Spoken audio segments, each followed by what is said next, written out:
Hello, everyone, and Happy New Year. Well, we are coming after a long time, but today's session, we want to start off by focusing on midlife, specifically women in their 45 and above.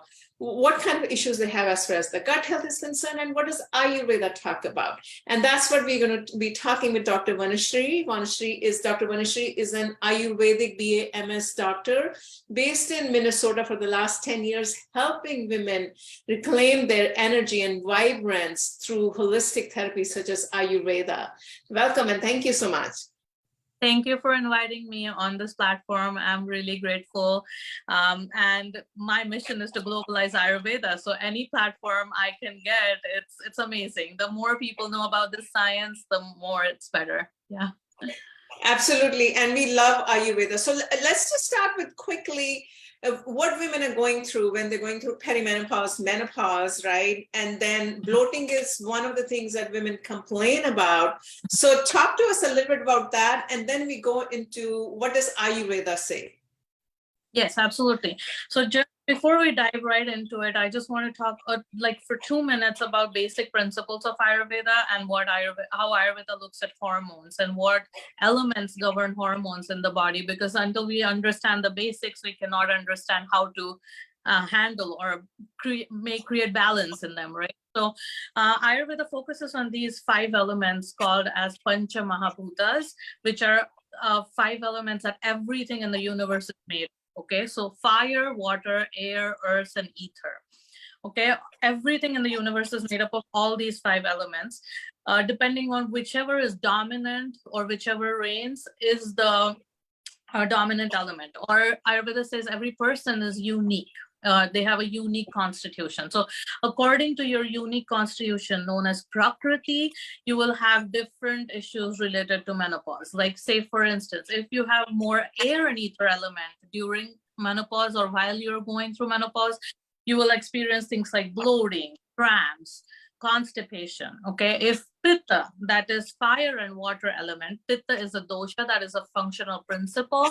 If fire and water element are more imbalanced in your body, you'll experience things like hot flashes, excessive bleeding, insomnia, hair loss, hair fall. Okay, if Kapha, the Kapha dosha, that is water and earth element, is imbalanced in your body, then you will see things like, again, clotting, excessive bleeding where you're not able to manage it with just few pads, or few tampons.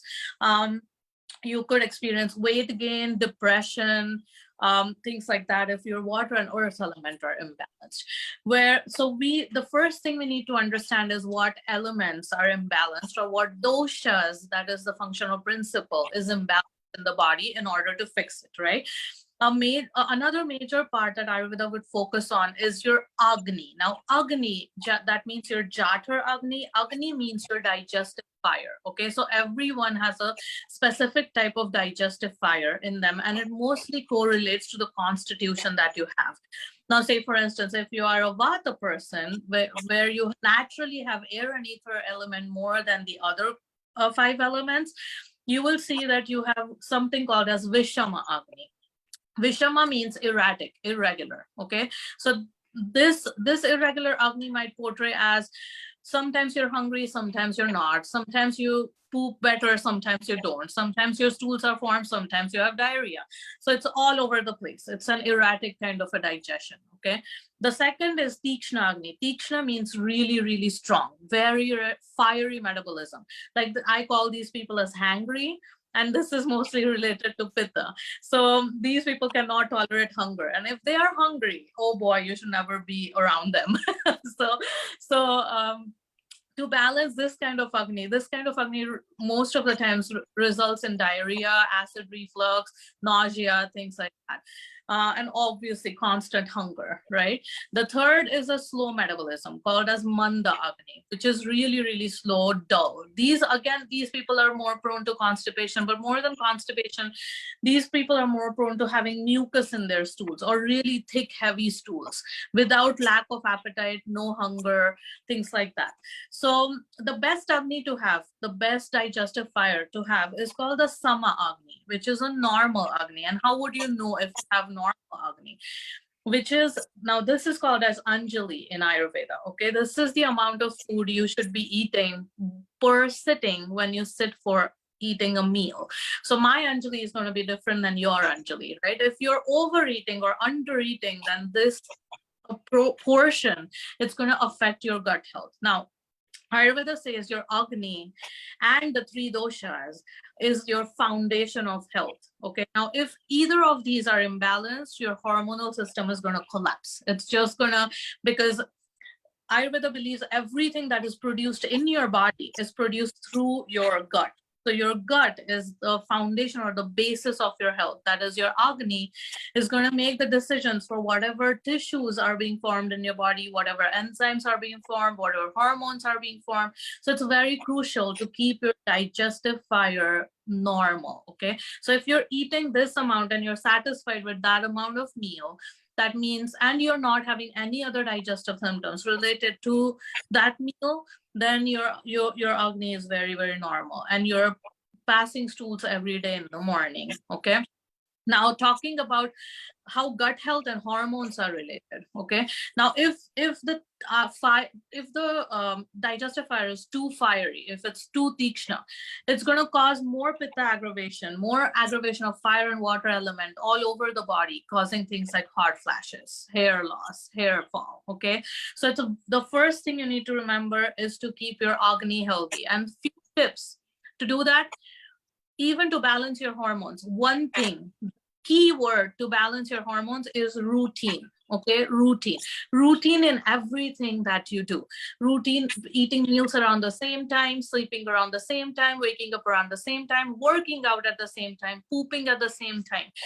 So things, you can have 1 hour of limit that you can do things in. Like, say for instance, if you have breakfast at 8 o'clock in the morning, you can go up till 9, but no later than that, because this way you're training your digestive fire and your functional principles to work at certain times during the day. Okay, so you're giving your doshas specific jobs to do during the day. If they are out of balance, they're just going to cause a lot of symptoms. Now, since we're talking about hormones, one thing that perimenopausal women experience is bloating and constipation. Now, again, this relates to more your Vishama Agni. Whenever you're going through a perimenopausal age, that means your hormones are utterly confused in your body. They don't know what is happening. They don't know what's going on.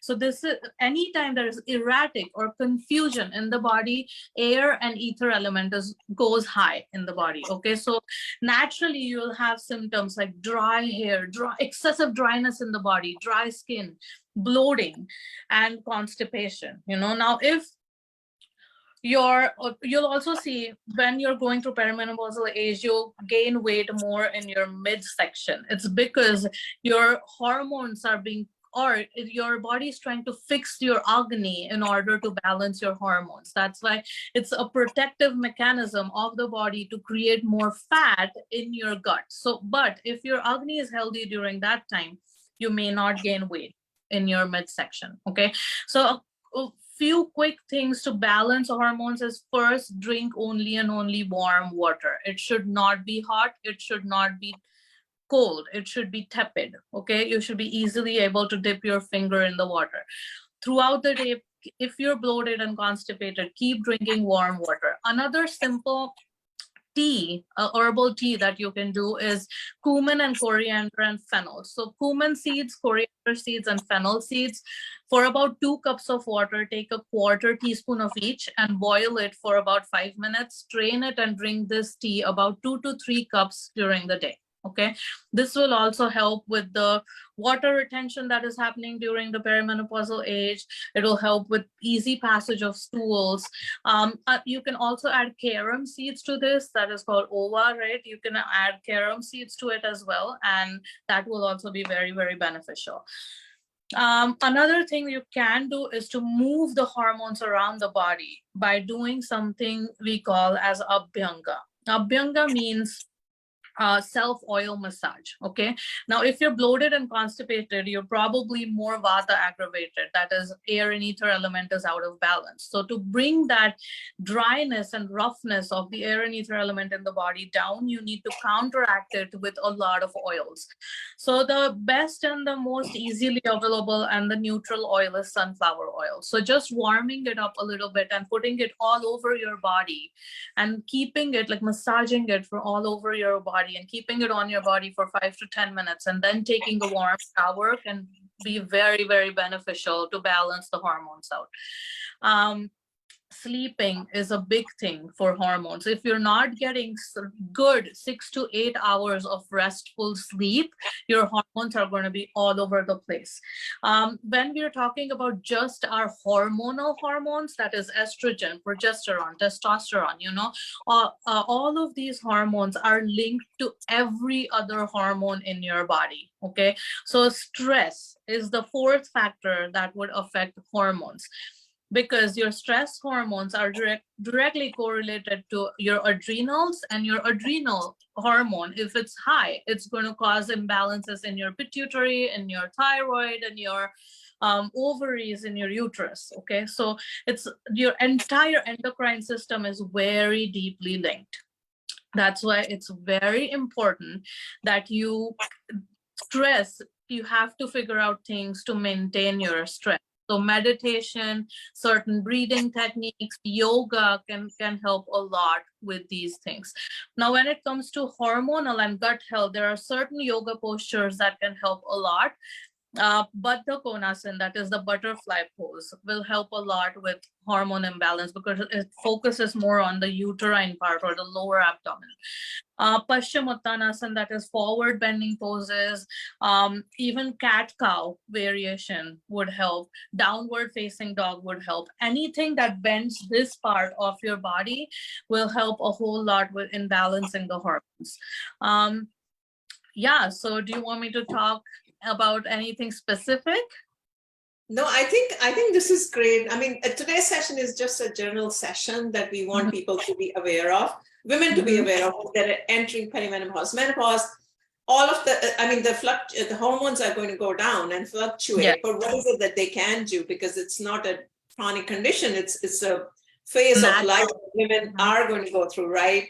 So we are launching programs in collaboration with you and other experts. Maybe you can just summarize it as to what is it like the gut health, how important it is, the significance of gut health to estrogen and progesterone. Maybe you can emphasize that part, and then we can just summarize it and then focus on our programs that we are offering later on. Yeah. Absolutely. So the estrogen, according to Ayurveda, hormones are governed by your Pitta dosha. Okay, so Pitta is the fire and water element. So also hormone itself is a Pitta substance in the body.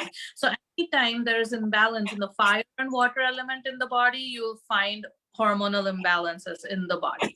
Now, if a person naturally has hormone imbalance since birth, like things like PCOS, or PCOD, in some countries it's said as PCOD, like polycystic ovarian syndrome or disease or disorder, then they're more prone to having issues when they're going through menopause, because they already have something called as Kavaigunya in Ayurveda, where it's the weaker part of the body that is already hampered. The process of hormone production is already hampered. So the first thing in this case would be to fix the hormonal production and maintain regularity of the cycles. If you do not have any issues like that and you're a healthy woman, knowing your constitution and your Agni type can empower you to avoid things that are going to potentially happen down the line in the perimenopausal age. Like I said, if you're a Vata person, Ayurveda believes in on a principle called as like increases like and opposites balance. Okay, so if we work with a lot of qualities, if you want to balance dry, use oily. If you want to balance hot, use cold, right? So we use a lot of opposite qualities. So knowing what kind of a person you are or what is your makeup of the doshas can empower you to avoid those symptoms later down. So as I said, if you're a vata person, if you have high air and ether element, you're going to be more prone to constipation and bloating since you're young, right? So avoiding that vata imbalance and trying to figure out what you can do to your agni. So the best thing for a vata person or a vishama agni person would be to do ginger tea the first thing in the morning. Like just grate some fresh ginger in the water, boil it and drink it. Okay. Now for a pitta person, the best thing would be to do some licorice in water, like licorice tea would be really, really ideal. Or amla tea. Like amla is the richest source of vitamin C.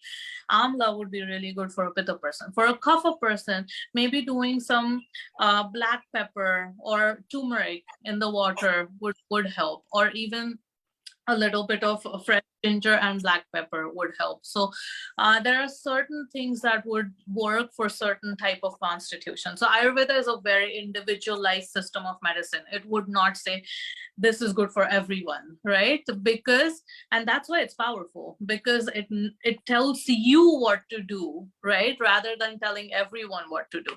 And that's why it empowers you more, because it's a science focused on your unique constitution and your unique imbalance. The estrogen and progesterone, according to Ayurveda, it believes the same what Western medicine says. It's a ratio. So anytime the estrogen is going to be low, progesterone is going to be high, whereas if progesterone is low, your estrogen is going to be high. So it always works in a ratio in the body. So to keep your, and majority of the times in my practice, what I have seen up till now is most of the people are progesterone like they have progesterone insufficiency. So a lot of women have low progesterone that causes them to be high estrogenic. Okay, and that's why majority of the women are high in estrogen, and that is a problem these days. It's because of the diet that we eat, certain lifestyles. We are exposed to so many chemicals in the water. We use plastic quite often. You know, there are so many things that would affect our hormones. Even the waves from our devices, you know, that is also something that affects the hormones. So yeah, there are so many things around us these days that affect unknowingly. We don't even know. It's ignorance. We don't even know that it's affecting us. So maybe keeping the devices out of your room when you go to bed would be a good idea. Following routine meals, as I said, knowing the right diet for yourself would be also very good. Avoiding pitta aggravating things like too much fermented food or too much sour or spicy food can also help a whole lot with balancing the hormones. These days there's a trend of doing like kombucha, you know, like sauerkraut, like eating fermented food to lose weight. This is not ideal. And as I said, it's very, very, when a food goes through a process of fermentation, it becomes very heating in the body. So keeping those things away from you, if especially if you're experiencing these symptoms, can be very beneficial. Okay. Well, thank you so much. I think this is almost like a full template and recipe that you've given, which is supposed to be a quick 10-minute session, but really so much knowledge. And we are launching these programs specifically for mid-age women. Stay tuned with us for about a month or so when we make the announcement. And thank you so much, Dr. Vanashri, for being with me. And we will look forward to her collaboration. And welcome to share your Facebook handle, and we will be tagging you so that people can directly go to you for virtual consultations or anything like that. Yes, absolutely. I would love to. Yeah, I'm always available virtually. I do practice in the United States, so depending on whichever country you are from, we can certainly come up with a time for virtual consult. I also have my own YouTube channel, so if you want to go ahead and watch some videos there, we can put in a link for that as well. Yeah, absolutely. Thank you so much. Yeah, thank you everyone for your support. Happy 2023. We'll be bringing you amazing content and programs. Namaste. Thank you.